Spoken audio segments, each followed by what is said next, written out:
நீங்கள் மீண்டும் கட்டப்படுவீர்கள் என்னும் இந்த கர்த்தருடைய நிகழ்ச்சிக்கு ஆண்டவராகிய இயேசு கிறிஸ்துவின் வல்லமுள்ள நாமத்தினால உங்கள் அனைவரை நாங்கள் வாழ்த்தி வரவேற்கிறோம்.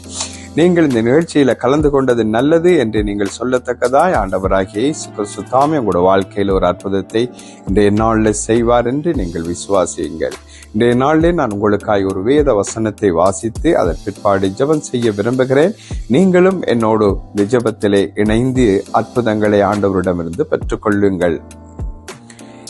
ஏசாயா தீர்க்கதரிசனுடைய புத்தகம் 51வது அதிகாரம் 21ஆம் வசனம். ஆகையால் சிறுமைப்பட்டவளே, மதுபானம் குடியாமல் வெறி கொண்டவளே, நீ கேள். வேதம் சொல்லுகிறது, மதுபானம் குடியாமலே வெறி கொண்ட பெண் என்று பேசப்படுகிறது. அதாவது எல்லாரும் மதுபானம் குடிக்கும் போது அவர்களுக்கு வெறி வரும். அதாவது வெறி கொண்டு அவர்கள் கதைப்பதென்ன, பேசுவதென்ன, நிதானிப்பது இன்னதென்று அறியாமல் அவர்கள் செயல்படுவார்கள். அதே போல இங்கு சொல்லப்படுகிற பெண் தன்னுடைய வாழ்க்கையில ஏற்பட்ட பலவிதமான பிரச்சனைகளின் நிமித்தம், அல்லது ஒருவேளை குடும்பத்தில் ஏற்பட்ட பல நெருக்கங்களின் நிமித்தம், கணவனால வந்த பிரச்சனை நிமித்தம், அல்லது பிள்ளைகள் நிமித்தம் அந்த பிரச்சனை நிமித்தம், ஒருவேளை தன்னுடைய வாழ்க்கையில சரீரத்தில் ஏற்பட்ட வியாதிகளின் நிமித்தம், அல்லது பண பிரச்சனைகள் நிமித்தம், அல்லது வேறு ஏதோ ஒரு பழைய பாவ வாழ்க்கையின் எதிரொலியின் நிமித்தம், ஏதோ ஒரு பிரச்சனை நிமித்தம் அவங்க டென்ஷன் ஆகிறத பார்க்கிறோம். அவங்க தங்களுடைய சுகமான சூழ்நிலையை விட்டு ஒரு வித்தியாசமான நிலைக்குள்ள அவங்க கடந்து போகிறத நாங்க பார்க்கிறோம்.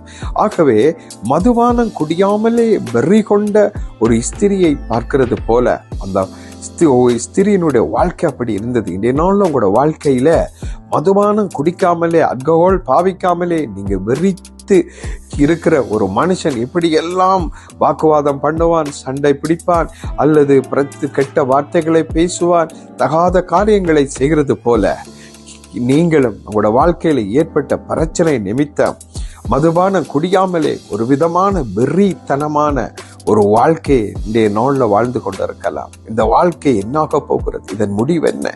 எதுக்கெடுத்தாலும் குடித்துட்டு உளறுகிறவர்கள் போல உளறி கொண்டிருக்கிறீங்க டெலிஃபோன்கள்ல அல்லது வேறு காரியங்கள்ல. உங்களோட வாழ்க்கையில ஏற்பட்ட கொந்தளிப்பு நிமித்தம் கடல் கொந்தளிக்கிறது போல கொந்தளித்து வெறி கொண்டு இருக்கிறது போல இருக்கிறவங்களோட வாழ்க்கையை தேவன் மாற்ற விரும்புகிறார்.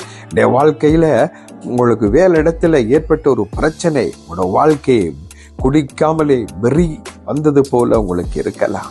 உங்களுக்கு ஏற்பட்ட அநீதி, உங்களோட பக்கம் நீதி இருந்தும் உங்களுக்கு அநீதி செய்தது நிமித்தம் வேலை ஸ்தலத்துல அல்லது உங்களோட வாழ்க்கையில அல்லது உங்களோட குடும்பத்துல, நண்பர்கள் மத்தியில, சமுதாயத்துல உங்களோட பக்கம் நீதி இருந்தும் அநீதியை உங்கள் மேல பழியை போட்டுவிட்டு தப்புனது நிமித்தம் நீங்கள் மதுபானம் குடியாமல் வெறி கொண்ட ஒரு பெண்ணை போல இருக்கலாம். ஆனாலும் இன்றைய நாள்ல இந்த மதுபானம் குடியாமல் வெறி கொண்டவளே, நீ கேள் என்னுடைய வார்த்தை என்று சொல்லுகிற வசனத்தை வாசித்தோம் அல்லவா? இன்றைய நாள்ல உனக்கு ஏற்பட்டிருக்கிற அந்த பிரச்சனைகள், அந்த டென்ஷன்கள், அவைகள் ஒவ்வொன்றும் மதுபானம் குடியாமலே வெறி கொண்ட ஒரு மனிதனுடைய வாழ்க்கை கொப்பாய் உங்களை மாற்றிவிட்டது. உங்களோட வாழ்க்கையில வந்த பிரச்சனைகள் உங்களை அப்படியாய் வித்தியாசமான ஒரு நபராய் மாற்றிவிட்டது. ஆனா இன்றைய நாள்ல நான் உங்களுக்காய் ஜெபம் செய்ய விரும்புகிறேன். நீங்களும் என்னோடு இணைந்து ஜெபியுங்கள்.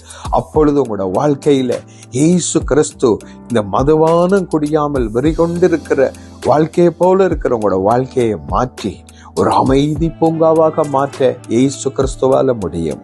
நாங்கள் ஜெபிப்போமா? நீங்கள் என்னோடு இணைவீர்களா அந்த ஜெபத்துல? ஆம். அன்புள்ள பிதாவே, உம்முடைய குமாரன் இயேசு கிறிஸ்துவின் வல்லமுள்ள நாமத்தில் ஜெபிக்கிறோம். ஆண்டவரே, மதுபானம் குடியாமலே வெறி கொண்டவர்களை போல வாழ்க்கையில ஏற்பட்ட பிரச்சனை நிமித்தம், போராட்டத்தின் நிமித்தம், சோதனைகளின் நிமித்தம், நெருக்கங்களின் நிமித்தம் பதறிக்கொண்டு டென்ஷன்ல ஆண்டவரே என்ன செய்வதென்று தெரியாமல் புலம்பிக் கொண்டு உளறிக்கொண்டு குடித்து வெறித்து உளறுகிறது போல உளறிக்கொண்டு இருக்கிற இந்த வாழ்க்கையை நோக்கி பாருங்கப்பா. என்னோடு ஜெபிக்கின்ற இந்த பிள்ளைகளை நோக்கி பாருங்க.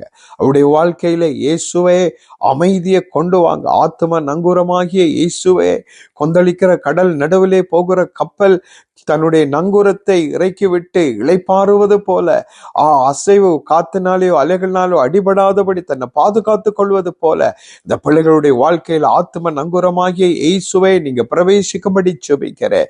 நீங்க அவங்களோட வாழ்க்கையில் இருக்கிற எல்லா புயல்களையும், மதுபானம் குடியாமல் வெறி கொண்டவளுக்கு ஒப்பான வாழ்க்கை வாழுகிற ஒவ்வொருடைய வாழ்க்கையிலேயும் உம்முடைய வல்லமை உள்ள கரம் இறங்கி தொட்டு சகலத்தையும் அமைதிப்படுத்தி சமாதானப்படுத்தி ஆசீர்வதிக்கும்படியாய் ஜெபிக்கிறேன்.